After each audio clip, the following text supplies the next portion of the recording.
at 6.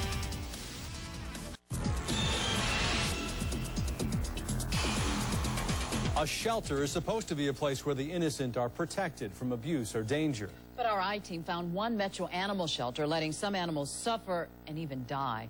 I-Team reporter Randy Travis is here with a special report. Randy? Rosamanda, we're not talking about the number of animals put to sleep, although the DeKalb Animal Shelter has one of the highest euthanasia rates in the metro area. This investigation deals with what happens to the animals while they sit in the shelter, or more specifically, what sometimes doesn't happen.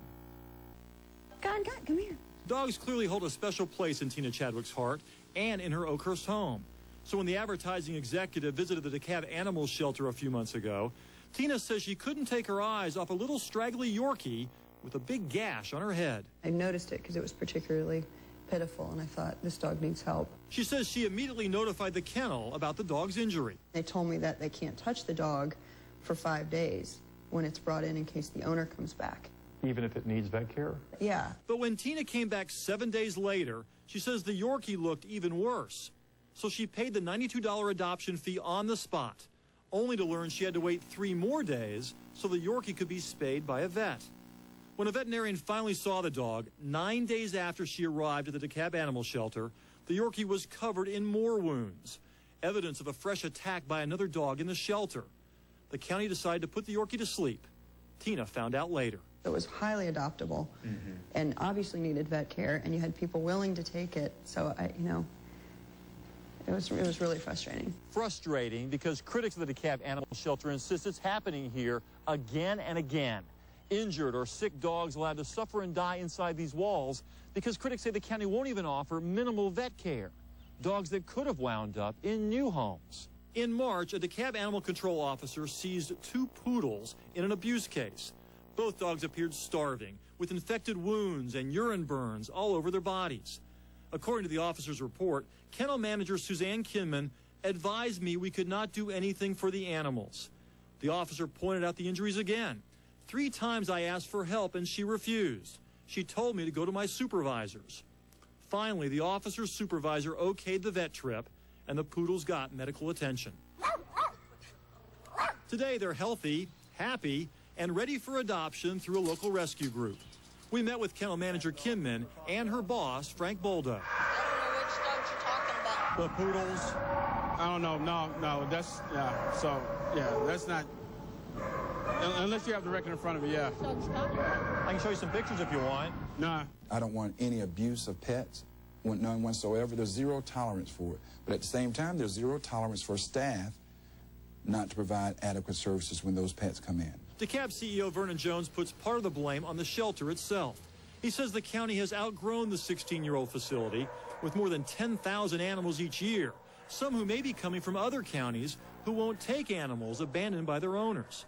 Director Baldo says there's no waiting period when it comes to providing vet care. In the cases where animals need medical attention, we immediately take care of that situation right then and there on the spot.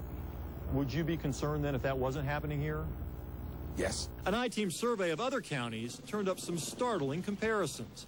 Even though they have roughly the same annual budget, last year Cobb and Gwinnett Animal Services reported spending twice as much on vet care than DeKalb's $32,500. Critics say that's why so many more animals are found dead in their cages in DeKalb. 264 last year, nearly 100 more than in neighboring Fulton County, which reported spending $200,000 on vet care. Would it surprise you to know that you've had more animals die in your kennel than any of the other surrounding counties, including Fulton County? I really don't know. I really don't know that. I really don't know that. That's the truth. Okay, I'll take your word for it. Would it surprise you to know that? That's not good to hear. Baldo says one of the reasons their medical costs are so much lower is some veterinarians donate their services, but he wouldn't provide the names of those vets. It just is not a priority for the organization to take care of the animals. What is their priority? I don't know. Rebecca Gwynn knows a lot about DeKalb's animal shelter. For the last 3 years, her organization, Lifeline Animal Project, has offered discount sterilization for many of the dogs and cats the shelter puts up for adoption. They also post photos of pets the county makes available to the public. But Gwynn says DeKalb sometimes sends her injured and sick animals that never went to a vet. If my dog was injured and went to animal control, I would want that animal to receive veterinary care, and I would be very upset if it didn't. She's also upset about something else. In other counties, like Cobb, the policy is for workers to remove each dog from a run before cleaning the cage. The reason? The cleaning chemicals could injure the animal. But we took a hidden camera into the DeKalb shelter one morning to watch how they spray down the runs. They only use water inside the cage, so they leave the dogs there, like this basket of puppies. When we touched them, they were soaked. It's unconscionable to spray dogs in runs. The animals stay wet. There's standing water on the floor. It is a diseased facility. Because we don't have a lot of space to be able to move them. Space is tight because the shelter is often ordered to hold animals for pending investigations. But look at this pit bull. At the time we saw him, he'd been here for 2 months. His back scratched raw.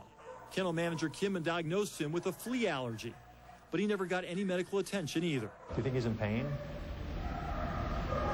No more so than you would be if you had an itch and scratched it. If I kept scratching and got raw, I guess I'd be in pain.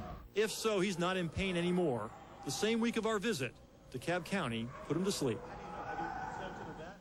Now, in response to our findings, Vernon Jones has already introduced legislation reducing the wait time to adopt dogs and cats in the shelter. It was 5 days. He wants to make it 3 days. He also wants to, he suggested putting a full-time vet in there, and he also has an idea of actually building a new animal shelter, although there's no money set aside for that. But he says he wants to fix this problem. Well, certainly you'll be watching. It's good to see the poodles improve greatly. Yeah, They recognize them, really. they're up for adoption, so if anybody's interested, I can give somebody a phone number for that. Good. What about tomorrow? Tomorrow night, actually, DeKalb County has a law that's unique in Georgia.